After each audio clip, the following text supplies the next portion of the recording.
வணக்கம், நான் Karthika Govindarajan. Chinese black tiger kung fu அசோசியேஷன்ல மார்ஷல் ஆர்ட்ஸ் இன்ஸ்ட்ரக்டரா இருக்கேன். நம்ம ஜென்ரேஷன் ஆகட்டும் எல்லாராட்டுமே நானும் இன்ஜினியரிங் முடிச்சுட்டு ஐடி ஃபீல்ட்ல தான் இருந்தேன். But then martial arts kung fu என்னோட பேஷன். சின்ன வயசுலேருந்தே ஸ்போர்ட்ஸ் ஃபீல்ட்ல வரணும்னு ரொம்ப ஆசைப்பட்டு இந்த விஷயத்துக்கு வந்திருக்கேன். என்னோட இன்ஸ்டிடியூஷன் சப்போர்ட்டோடவும் என்னோட பேரண்ட்ஸ் சப்போர்ட்டோடவும் மார்ஷல் ஆர்ட்ஸ் இப்போ டீச் பண்ணிட்டு இருக்கேன். மார்ஷல் ஆர்ட்ஸ் ஏன் கத்துக்கணும் அப்படின்னு சொல்லிட்டு கேட்டீங்க அப்படின்னா, ஜென்ரலாவே சின்ன வயசுல இருந்தே வந்துட்டு இப்போ ஸ்டூடெண்ட்ஸ் பார்த்தீங்க அப்படின்னா ரொம்ப ஆக்டிவா இருப்போம். ஆனா வளர வளர we take a lot of stress. Martial arts அப்படின்றது சும்மா அடிதடி மட்டும் கிடையாது. It's a way of life. Kung fu அப்படின்றது accomplishment through efforts. எந்த ஒரு விஷயமா எடுத்தாலும், நீங்க படிப்பா இருக்கட்டும், இல்ல டான்ஸா இருக்கட்டும், இல்ல எந்த ஒரு கலையா இருக்கட்டும், அதுல வந்துட்டு எவ்வளவு எஃபர்ட்ஸ் போடுறீங்களோ அதுக்கேற்ற மாதிரி தான் நீங்க முன்னேறுவீங்க. அதே மாதிரி தான் மார்ஷல் ஆர்ட்ஸ்ல நீங்க எவ்வளவு எஃபர்ட்ஸ் போடுறீங்களோ அதுக்கேற்ற மாதிரி தான் அச்சீவ் பண்ணுவீங்க. So it's a way of lifestyle. So self defence அப்படின்றது இப்போதைக்கு கேர்ள்ஸ்க்கு ஒரு முக்கியத்துவமான விஷயமா இருக்கு. நீங்க எவ்வளவு விஷயங்கள் கத்துக்கிட்டாலும் உங்களை டிஃபெண்ட் பண்ண தெரிஞ்சுக்கல அப்படின்னா அது ஒரு லாஸ் தான். நிறைய பணம் வச்சிருக்கீங்க அப்படின்னாலும் உங்களை அப்போதைக்கு டிஃபெண்ட் பண்ணிக்க முடியல, உங்க லைஃப் போச்சு அப்படின்னா உங்களால எதுவுமே பண்ண முடியாது. ஸோ உங்களை டிஃபெண்ட் பண்ண கத்துக்க வேண்டியது ஒரு கட்டாயமான விஷயமா இருக்கு. ரொம்ப ஈஸியான விஷயம் தான் டிஃபென்ஸ். எல்லாத்துக்கும் கால் இவ்வளவு தூக்கணும், கை எவ்வளவு தூக்கணும், ஸ்பிளிட் பண்ணணும், அந்த மாதிரி விஷயம் எல்லாம் கிடையாது. ரொம்ப சிம்பிளான எளிமையான டெக்னிக்ஸ்ல நீங்க எப்படி மார்ஷல் ஆர்ட்ஸ் கத்துக்கலாம் அப்படின்னு சொல்லிட்டு நம்ம இந்த செஷன்ஸ்ல பார்ப்போம். இன்னைக்கு ஃபர்ஸ்ட் நம்ம ஹேண்ட் கிராபிங் டெக்னிக் ஒன்று பார்க்க போறோம். என் கூட பண்றதுக்கு ஐஸ்வர்யா என்னோட பார்ட்னர் இருக்காங்க. அது டெக்னிக் பண்றதுக்கு முன்னாடி உங்களுக்கு ஒரே ஒரு டெக்னிக் சொல்லிக்கிறேன். ஸோ இந்த ஹேண்ட் ட்விஸ்ட் பண்ணுவீங்க கரெக்டா, இந்த ரிஸ்ட் ஆக்ஷன், இதை எல்லாரும் ப்ராக்டிஸ் பண்ணிக்கோங்க. அதை வச்சு நான் உங்களுக்கு இப்போ டெமோ காமிக்க போறேன். Hi Aishwarya, welcome to the show. So இன்னைக்கு வந்து நம்ம ஹேண்ட் கிராபிங் டெக்னிக் பார்க்க போறோம். ஆல்ரெடி சொன்ன மாதிரி.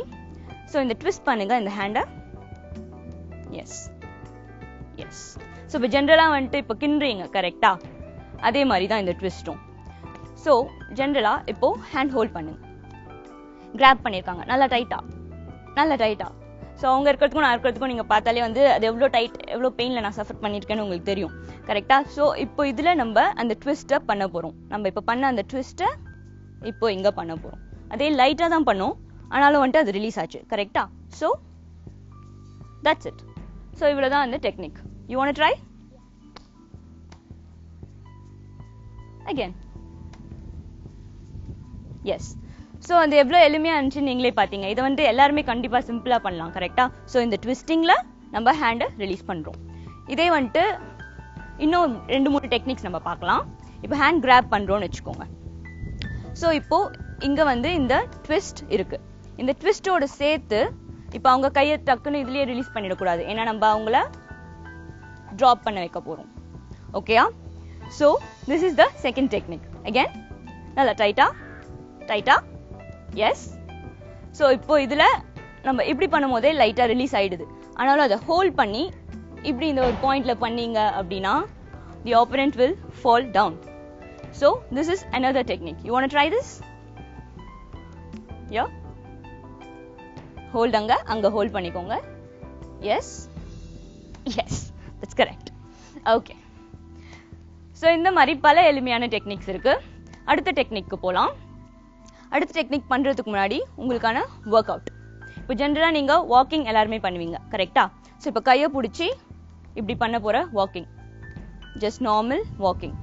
இந்த வாக்கிங், ஸோ இந்த வாக்கிங்ல வந்துட்டு எப்படி உங்களால ஒருத்தங்க கையை பிடிக்கிறாங்க அப்படின்ற போது ரிலீஸ் பண்ண முடியும் அப்படின்னு சொல்லிட்டு இப்போ பார்க்கலாம். ஸோ இப்போ நம்ம ஜென்ரலா வாக் பண்ணிட்டு போயிட்டே இருக்கோம், அப்போ ஒருத்தவங்க ஹேண்டை டைட்டா பிடிக்கிறாங்க. ஸோ அந்த ஹேண்ட் வந்து செம டைட்டா இருக்கு, அவங்க அடுத்த எவ்வளவு வேணாலும் அட்டாக் பண்ணலாம் கரெக்டா.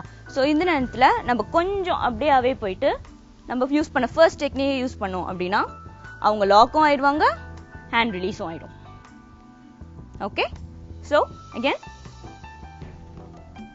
அப்படியே வாக் பண்றீங்க, இங்க திரும்புறீங்க, இங்க இருக்கும்போது அப்படியே லைட்டா ரிலீஸ் பண்றீங்க, அந்த ஹேண்ட் அப்படியே ரிலீஸ் பண்ணிட்டு நீங்க அப்படியே அவாய்டும் பண்ணிட்டு ஓடலாம். இன்கேஸ் ஆப்போனன்ட் உங்களை அட்டாக் பண்ண வந்தா உங்களை டிஃபெண்டும் பண்ணிக்கலாம். Alright. So do you want to try that? I'm going to hold your hand. Try that. Yeah? Okay, fine. So இப்போ நீங்க பார்த்த எல்லாமே கண்டிப்பா எளிமையான ஈஸியான டெக்னிக்ஸா தான் இருந்திருக்கும்னு நம்புறேன். ஸோ இந்த விஷயங்களை இது ரொம்ப பேசிக்கான டெக்னிக்ஸ் தான், யார் வேணாலும் பண்ணலாம். ஜஸ்ட் ஒரு ட்விஸ்ட், ஒரு வாக். இது எல்லாருமே பண்ணக்கூடிய விஷயங்கள், ரொம்ப எளிமையான விஷயங்கள். நீங்களும் ட்ரை பண்ணி பாருங்க. இந்த மாதிரி பல வர செஷன்ஸ்ல நம்ம சிம்பிளான டெக்னிக்ஸ் மார்ஷல் ஆர்ட்ஸ் மூலமா எப்படி கத்துக்கலாம், நம்மளே எப்படி டிஃபெண்ட் பண்ணிக்கலாம் அப்படின்னு சொல்லிட்டு கத்துப்போம். தேங்க்யூ.